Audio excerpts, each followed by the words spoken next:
আজকে ভিডিওতে রায়-মার্টিন পশবিত্রা 2024-এর পঞ্চম শ্রেণীর পরিবেশ বিষয়ে প্রথম পর্যায়ক্রমিক মূল্যায়নে যে 5 নম্বর প্রশ্নটি রয়েছে অর্থাৎ চেতলা বয়েজ হাই স্কুল এই বিদ্যালয়ের সমস্ত প্রশ্নের উত্তরগুলি করব। তার আগে তোমরা কেউ যদি আমার চ্যানেলে নতুন হয়ে থাকো তাহলে চ্যানেলটি অবশ্যই সাবস্ক্রাইব করে নেবে।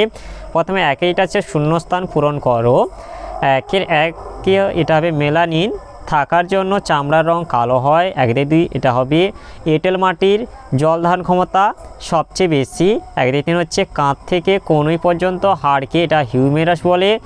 2 হচ্ছে 2-1 কথায় উত্তর লেখো। 2-1 এটা হচ্ছে পুকুরের জল শোধন করতে কি ওষুধ ব্যবহার করা হয়। পুকুরের জল শোধন করতে পটাশিয়াম পার ম্যাঙ্গানেট ব্যবহার করা হয়। 2 হচ্ছে মাটির একটি সজীব জৈব উপাদানের নাম লেখো। মাটির একটি সজীব জৈব উপাদানের নাম হলো কেঁচো। 2-3 হচ্ছে ORS এর পুরো নাম কি। ORS এর পুরো নাম ওরাল রিহাইড্রেশন সলিউশন।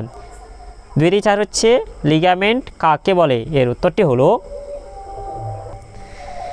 দেহের বিভিন্ন স্থানে হাড়গুড়ি দড়ির মতো এক ধরনের জিনিস দিয়ে জোড়া থাকে, একে লিগামেন্ট বলে। এরপরে 3 হচ্ছে একটি জলাশয় ও তার চারপাশের গাছপালার একটি চিত্র আঁকো।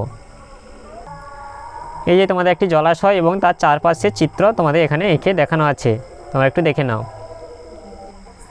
তাহলে আজকের ভিডিওতে আমরা পঞ্চম শ্রেণীর পরিবেশ বিষয়ে যে 5 দাগের চেতলা বয়েজ হাই স্কুল এই বিদ্যালয়ের সমস্ত প্রশ্নের উত্তরগুলি শেষ করলাম। আর তোমরা কেউ যদি আমার চ্যানেলটা এখনও সাবস্ক্রাইব করে রাখোনি তাহলে চ্যানেলটা অবশ্যই সাবস্ক্রাইব করে নেবে। ভিডিওটি ভালো লাগলে ভিডিওটিকে লাইক, কমেন্ট ও শেয়ার করতে ভুলবে না।